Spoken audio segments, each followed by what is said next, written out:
تو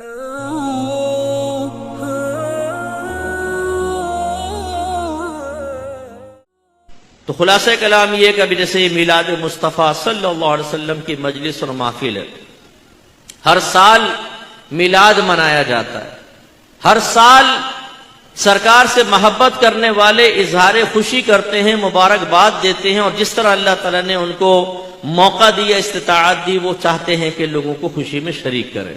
وہیں ایک گروپ ہر سال کھڑا ہوتا ہے اور وہ نبی کریم صلی اللہ علیہ وسلم کی اس خوشی کے بارے میں تنقید کرتا ہے، وہ اس کو حرام کہتا ہے، وہ اس کو بدعت کہتا ہے، وہ اس کو ناجائز کہتا ہے۔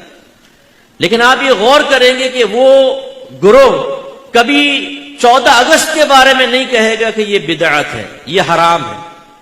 کبھی بھی وہ قائد اعظم کی پیدائش کے اوپر نہیں کہے گا کہ قائد اعظم کا ولادت کا دن منانا یہ حرام ہے، وہ نبی کریم کے بارے میں ضرور کہے گا۔ اب ہمیں پتہ ہونا چاہیے کہ ہم ایسا کیوں کرتے ہیں۔ میں چند باتیں اس کے بارے میں ذکر کر کے پھر انشاءاللہ جو آیات ذکر کی ہیں ان کی طرف آتے ہیں۔ نبی کریم صلی اللہ علیہ وسلم جب مکۃ المکرمہ سے مدینہ منورہ تشریف لائے تو یہود کو 10 محرم الحرام کا روزہ رکھتے ہوئے پایا۔ سرکار نے ان سے پوچھا تم یہ روزہ کیوں رکھتے ہو؟ میرے نوجوانوں سے گزارش ہے غور سے اس کو سماعت فرمائیں۔ ان یہود نے جواب دیا کہ ہم اس لیے 10 محرم الحرام کا روزہ رکھتے ہیں کہ یہ وہ دن تھا جس میں اللہ تعالیٰ نے موسیٰ علیہ السلام اور آپ کی قوم کو فرعون سے نجات بخشی تھی اور فرعون کو غرق کیا تھا۔ تو اظہار تشکر کے طور پہ حضرت موسیٰ علیہ السلام نے روزہ رکھا تھا، تو ہم موسیٰ علیہ السلام کی موافقت میں یعنی اس یاد میں روزہ رکھتے ہیں۔ رحمت کونین صلی اللہ علیہ وسلم نے جب یہ سماعت فرمایا تو آپ نے صحابہ سے کہا کہ موسیٰ علیہ السلام کی موافقت اختیار کرنے کے سلسلے میں ہم یہود کے مقابلے میں موسیٰ سے زیادہ قریب ہیں۔ یعنی یہ ویسے تو موسیٰ علیہ السلام کو ماننے والے لیکن حقیقتاً موسیٰ کے عقائد نہیں مان رہے، ورنہ مجھ پر ایمان لے کر آتے، ہم زیادہ قریب ہیں۔ فرمایا 10 محرم الحرام کا تم بھی روزہ رکھو۔ صحابہ نے عرض کیا رسول اللہ اگر ہم روزہ رکھیں گے تو یہود سے مشابہت ہو جائے گی، وہ بھی 10 کو روزہ رکھتے ہیں، ہم بھی رکھتے ہیں۔ سرکار نے فرمایا پھر ایک دن پہلے یا ایک دن بعد کا روزہ ملا لو، منع نہیں فرمایا، فرمایا روزہ رکھو پہلا یا بعد۔ اس سے ایک نتیجہ نکلتا ہے، نتیجہ یہ نکلتا ہے کہ موسیٰ علیہ السلام نے فرعون سے نجات پائی، یہ ایک بڑا اہم واقعہ تھا، اللہ کا انعام تھا، جس انعام کا شکریہ موسیٰ علیہ السلام نے روزہ رکھ کر منایا۔ یہود ہر سال اس یاد کو مناتے تھے، واقعہ ہزاروں سال پہلے ہوا ہے، لیکن یہود ہر سال روزہ رکھ رہے ہیں، کیوں؟ اس دن انعام اللہ کا نازل ہوا اور ایک نبی نے عبادت اختیار کی تو ہم اس کی یاد تازہ کریں گے۔ میں آپ سے پوچھتا ہوں یہ بتائیے کہ موسیٰ علیہ السلام کا فرعون سے نجات پانا یہ بڑا انعام تھا یا میرے آقا کا آپ کو مجھے مل جانا یہ بڑا انعام ہے؟ تو جب موسیٰ علیہ السلام کی یاد مناتے ہوئے ہر سال روزہ رکھنا جائز تو پھر نبی کریم کی میلاد منانا کیسے منع ہوگا؟ اس انعام کی خوشی میں اظہار تشکر کرنا کیوں منع ہوگا؟ آپ کے نبی نے طریقہ سکھایا۔ اور جب نبی کریم صلی اللہ علیہ وسلم سے کویسچن ہوا یا رسول اللہ آپ ہر پیر کا روزہ کیوں رکھتے ہیں؟ غور سے سنیے گا، سرکار نے فرمایا اس لیے کہ یہ وہ دن ہے جس میں مجھ پر پہلی وحی نازل ہوئی اور میں اسی دن پیدا کیا گیا۔ آپ کے نبی ہر پیر کو روزہ رکھ کر اپنی ولادت کا ایک شکر ادا کر رہے ہیں، یعنی کہ ولادت کی یاد تازہ کر رہے ہیں۔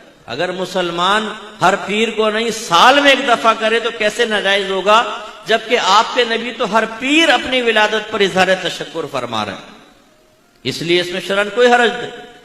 ایک اور دلیل عرض کرتا ہوں پھر انشاءاللہ آگے چلیں گے۔ اللہ تعالیٰ نے قرآن میں سورہ قدر میں واضح فرمایا اِنَّا أَنزَلْنَاهُ فِي لَيْلَةِ الْقَدْرِ، بے شک ہم نے اس قرآن کو لیلۃ القدر میں نازل فرمایا۔ وَمَا أَدْرَاكَ مَا لَيْلَةُ الْقَدْرِ، اے سننے والے تو نے کیا جانا کہ لیلۃ القدر کیا ہے؟ لیلۃ القدر خیر من الف شہر، لیلۃ القدر 1000 مہینوں سے بہتر ہے۔ اب علماء فرماتے ہیں یہ ایسا نہیں ہوا تھا کہ اللہ تعالیٰ نے دنیا میں قرآن کو نازل کیا، بلکہ لوح محفوظ سے آسمان دنیا پر قرآن شب قدر میں نازل کیا گیا، پھر سینہ مصطفیٰ پر تو 23 سال کی مدت میں اس کا نزول تمام ہوا ہے، 23 سال کی مدت میں۔ اس کا مطلب یہ ہوا ابھی دنیا میں قرآن نہیں آیا، نبی کریم کو قرآن نہیں دیا گیا، سرکار کے سینے میں محفوظ نہیں ہوا، لوح محفوظ سے صرف آسمان دنیا پر آیا۔ یہی اتنا اہم واقعہ ہوا کہ اللہ تبارک و تعالی نے اس رات کو 1000 مہینوں سے بہتر قرار دے دیا۔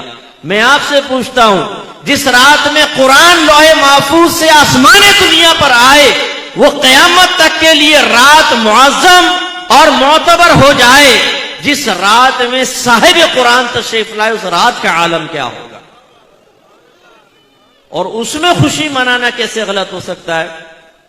پھر دیکھیں، شب قدر میں قرآن نازل ہوا، سرکار، صحابہ کہتے ہیں سرکار نے ایک رمضان میں پہلے 10 دن اعتکاف کیا، پھر اگلے 10 دن اعتکاف کیا، پھر جب 20 دن گزر گئے تو سرکار نے اپنے جو آپ نے عارضی کمرہ بنایا ہوا تھا، حجرہ بنایا ہوا تھا مسجد میں، اس سے اپنا چہرہ انور باہر نکالا اور صحابہ کرام سے فرمایا کہ میں نے شب قدر کو پہلے عشرے میں تلاش کیا، نہ ملی، پھر دوسرے عشرے میں تلاش کیا، نہیں ملی، اب مجھے اللہ کی طرف سے بتایا گیا ہے کہ اس شب قدر کو آخری عشرے کی طاق راتوں میں تلاش کرو، تو تم میں سے جو میرے ساتھ اعتکاف کرنا چاہے وہ اعتکاف کر لے۔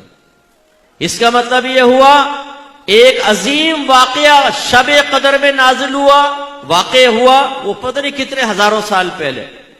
اللہ تعالیٰ نے اس رات میں برکت رکھی اور نبی کریم نے اس رات کو تلاش کرنے کا حکم دیا، شب قدر کو تلاش کرو، تاکہ ہر سال، واقع تو ہزاروں سال پہلے ہوا لیکن اس واقعے کی برکت ہر سال نازل ہوگی، اس برکت کو تلاش کرو۔ علماء فرماتے ہیں کہ نبی کریم دنیا میں تشریف لائے عاشق و مبیش 1500 سال پہلے، لیکن جب ولادت کی رات آئے گی اللہ کی طرف سے برکات نازل ہوں گی، ان برکات کو تلاش کرو، جو تلاش کرے گا اللہ تعالیٰ اس کو عطا فرمائے گا۔ تو اس لیے یہ راتیں بڑی بابرکت ہوتی۔ اچھا، اب آپ کہیں گے جی میلاد تو 12ویں تو گزر گئی، تو اب کیوں؟ تو اس میں کوئی حرج نہیں ہے، یہ تو یاد، سرکار کی یاد کے لیے ایک محفل ہے، اصل تو دلائل اس دن پر ہیں، اس رات پر کہ سرکار تشریف لائے، وہ جائز۔ باقی سرکار کے ذکر کی محفل، اس میں کون سی چیز ناجائز ہو سکتی ہے؟ قرآن میں سرکار کے فضائل، حدیث میں قرآن کے فضائل، تو اگر ہم بیٹھ کر نبی کریم کی فضیلت میں ذکر فرمائیں تو وہ تو قرآن و حدیث سے ثابت ہے، اس میں تو کوئی اعتراض ہی نہیں ہو سکتا۔